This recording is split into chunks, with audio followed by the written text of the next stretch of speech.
What's up YouTube, Dad here from Zephyr Wargames, bringing you a Dark World deck. Yes, gone but not forgotten, and gratefully so.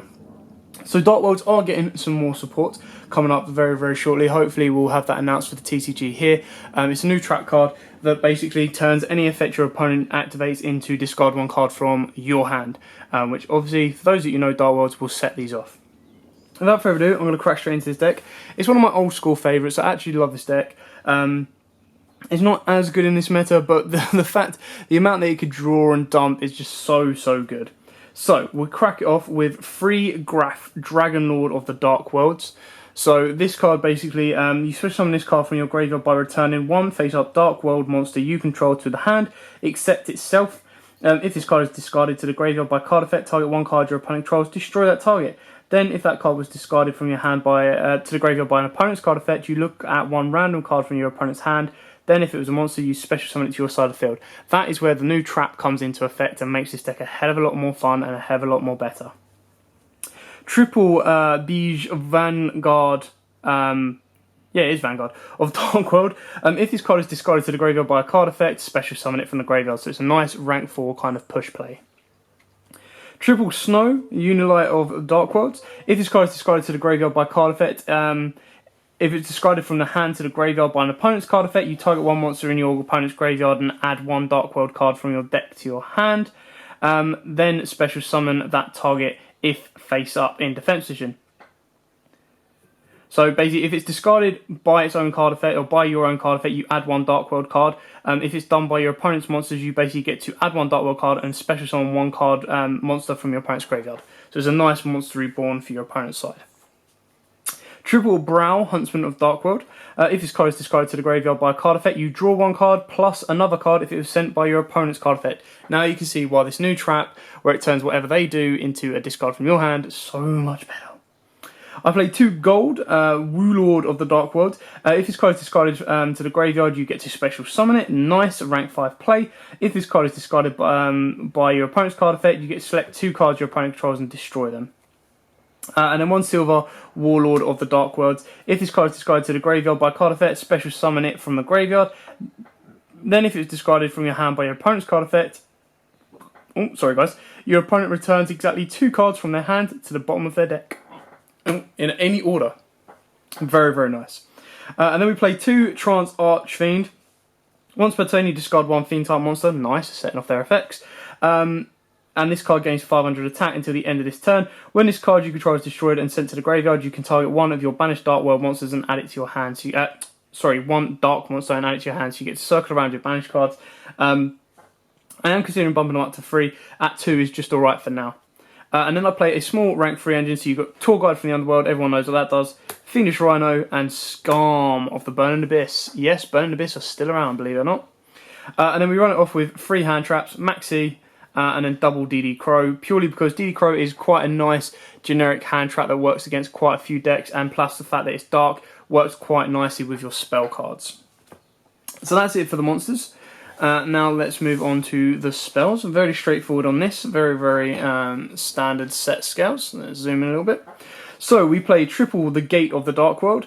So all Fiend type monsters you control gain 300 attack and defense, and once per turn you can banish 1 Fiend type monster from your graveyard, discard 1 Fiend type monster, then draw 1 card. So this is where Trance comes in, but then it also has the ability to draw 1 card as well and discard your cards, so you can end up drawing 2 if you send Brow.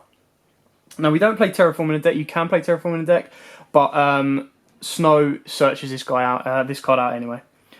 Triple Dark World Dealings. I love the artwork on this card. Absolutely beautiful if the camera will focus. There you go. Absolutely stunning artwork. And basically, each player draws 1 card and then pitches 1 card. Triple Drag Down into the Grave. Again, I also love the artwork on this card. Such a nice card. Both players reveal their hand, discard 1 card from their opponent's hand to the graveyard, then draw 1 card. So the idea is in Dark World, you leave yourself with only 1 card in hand. Activate. So use this card and then make sure what they're discarding from your hand is absolutely brilliant for you, and then you get to look at their hand as well. Triple Allure of Darkness. You play all darks apart from Maxi, so you must be playing this. Single MST. This can be any kind of back row hate you want. You can double this up if you want. Double Dark Hole. These can be 1 Rigeki, 1 Dark Hole, completely down to you. 1 Foolish Burial.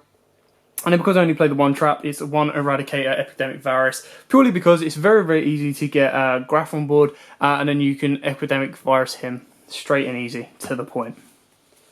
Right, now on to the extra deck. You don't rely on the extra deck as heavily, because you do have quite a few beaters in your main deck, and, well, you mainly play for your rank 4s or rank 3s. So, we start off with our rank 8s, and we play number 22, Zombie Stein.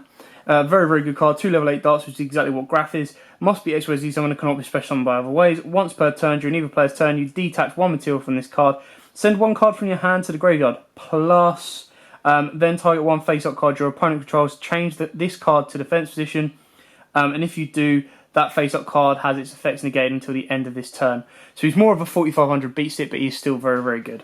And then number 38, Hope Harbinger Dragon Titanic Galaxy, purely because he's one of the best rank 8s around. Rank 5s, you play Artifact Durandal. This can be any type of rank 5 you want. This could easily be Volcanic Dragon if you want. And then I play Tyrius, Keeper of Genesis, and Adreus, Keeper of Armageddon, purely because artwork is absolutely stunning. 2 of the best artworks in the game. Both effects are actually really, really good as well. So, 2 level 5 monsters to make each of them. This card's effect can only be applied to resolve while it has Xyz material. This card cannot be destroyed by card effects. At the end of the battle phase, if this card attacked or was attacked, target one card your opponent controls, destroy that target. During each of your end phase, detach one material, 2600. And then Adreus, once per turn you detach one material from this card to target one face-up card your opponent controls and destroy it. Again, 2600. I just think as a pairing, they're just awesome. Again, that's just personal choice. These can be any rank 5s you wish. And then we wrap it up with, well, we don't wrap it up. We go with the Utopia package, Utopia into Utopia the Lightning, Abyss Dweller, Castell, and Tornado Bird, as some people like to call it. Tornado Dragon, because it is, again, rank 4 toolbox. And then a rank 3 toolbox, we play Wind Up Zen Main, double Levier the Sea Dragon, because obviously if you're banishing with your field spell, then you can recycle them back quite easily. Dante, to help with the mills, boost him up a little bit as well. And then 1 Super Quantum Mech Beast Grand Pulse. Now this can easily be Breaksword if you wish. Dante is just really, really cool, and I think the artwork is awesome. More so for the background detail, focus camera. More so for the background detail of like the monsters than anything else. But Breaksword is also a very, very good card. So that is it. Very straightforward, very, very, very simple there for you for a Dark World deck. Now, it can be made quite cheaply if you get the lower rarity end of this stuff, but it's more for collector's value that some people actually value some of this quite highly, but it can easily be picked up. It's a little bit of fun. It might be absolutely amazing when the new track card comes out, depending on how the consistency works, but for now, it's just purely for fun. So, thanks for watching. Don't forget to like, comment, subscribe, share, and until next time, guys, as always, happy dueling. If you like that video, why not check out our other videos available? We've got more deck profiles, pack openings, and of course duels. And don't forget to click on the most important button of all, that subscribe button, right in the bottom left hand corner.